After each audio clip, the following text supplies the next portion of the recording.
بعض کا ہوتا ہے کہ ہماری عبادتوں کا سرور باطن حظ نفس میں تبدیل ہو جاتا ہے.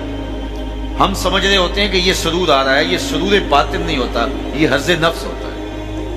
آپ کوئی نیک کام کر رہے ہیں اور پھر اس کی نمائش بھی آپ ساتھ کر رہے ہیں، تو اس سے آپ کے نفس کو ایک سرور ملے گا، نفس خوش ہوگا.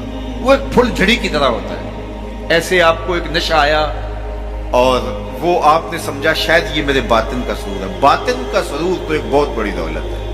وہ پھول جھڑی کی طرح نہیں ہوتا، وہ اندر طمانینت کو اتار دیتا ہے اور نفس کو نفس مطمئنہ بنا دیتا ہے. تو یہ جو لوگوں کی مدد کر رہے ہیں اور تھیلا ان کو آٹے کا دے کر کے 10 اخباروں میں تصویریں چھپوا رہے ہیں اور پھر اس کو دوستوں کے اندر شیئر کر رہے ہیں اور وہ ماشاءاللہ ماشاءاللہ لکھ رہے ہیں، تو وہ حظ نفس ہے. وہ حظ نفس ہے، وہ حظ روح نہیں ہے، وہ قرار باطن نہیں ہے، وہ تسکین قلب نہیں ہے. تو عبادات کا ایک سرور ہے، ایک لطف ہے، حلاوت ہے، ایک مٹھاس ہے جو اہل ایمان کو حیات طیبہ کی صورت میں نصیب ہوتی ہے. تو جب عبادت کا روحانی لطف پانا شروع ہو جائے، جب ان کا سرور باطن نصیب ہونا شروع ہو جائے، تو پھر سمجھ لینا کہ اللہ ہماری عبادتوں کو قبول کر رہا ہے اور ایک مطمئن اور پاکیزہ زندگی. اللہ اکبر. ارشاد فرمایا وَمَن يَتَّقِ اللَّهَ يَجْعَل لَّهُ مَخْرَجًا.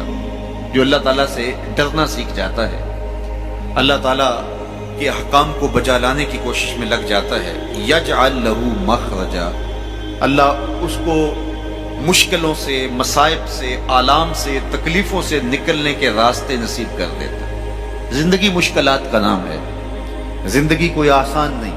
وہ کسی نے کہا تھا زندگی ہے یا کوئی طوفان ہے، ہم تو اس جینے کے ہاتھوں مر چلے.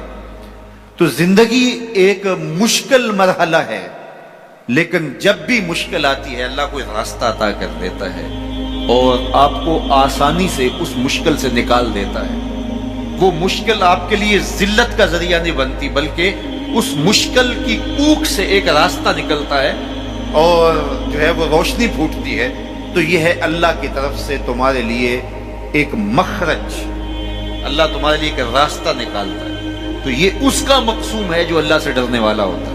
وَيَرْزُقْهُ مِنْ حَيْثُ لَا يَحْتَسِبُ. اور اللہ اسے وہاں سے رزق دیتا ہے جہاں سے اسے گمان بھی نہیں ہوتا. اس کے لیے غیبی دروازے رزق کے کھول دیتا ہے. اس کی ضروریات اللہ اپنے کرم سے پوری کرتا ہے.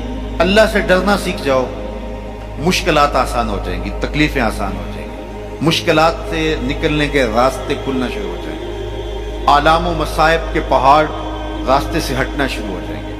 یہ اللہ تعالیٰ جل شانہ کا یہ ایک نظم ہے. وہ 3 اشخاص کی کہانی تو آپ جانتے ہیں جو غار میں پھنس گئے تھے، پھر انہوں نے اپنے صالح اعمال کا وسیلہ اللہ کی بارگاہ میں پیش کیا اور پتھر سے رکھنا شروع کیا. تو اللہ فرماتا ہے کہ میں راستے نکال دیتا ہوں اور وہاں سے رزق دیتا ہوں جہاں سے اسے گمان بھی نہیں ہوتا. وَمَن يَتَوَکَّلْ عَلَى اللَّهِ فَهُوَ حَسْبُهُ. اور جو اللہ پر بھروسہ کر لیتا ہے اللہ اس کے لیے کافی ہو جاتا ہے.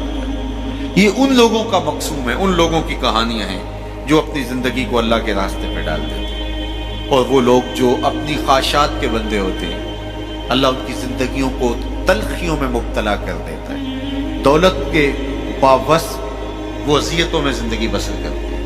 ارشاد فرمایا وَمَنْ أَعْرَضَ عَنْ ذِكْرِي. جو میرے ذکر سے اعراض کرے، میری یاد سے منہ پھیر لے، میرے بتائے ہوئے احکام پر عمل کرنے کی بجائے ان سے روگردانی کرنے کا مزاج پیدا کر لے، فَإِنَّ لَهُ مَعِيشَةً ضَنْكَ. ہم اس کی معیشت تنگ کر دیتے ہیں. جب آپ کے لیے مشکلیں پیدا ہوں، مصائب پیدا ہوں، تو اس وقت ہم دیکھیں کہ ہم سے اللہ کی کوئی نافرمانی تو نہیں ہوگی.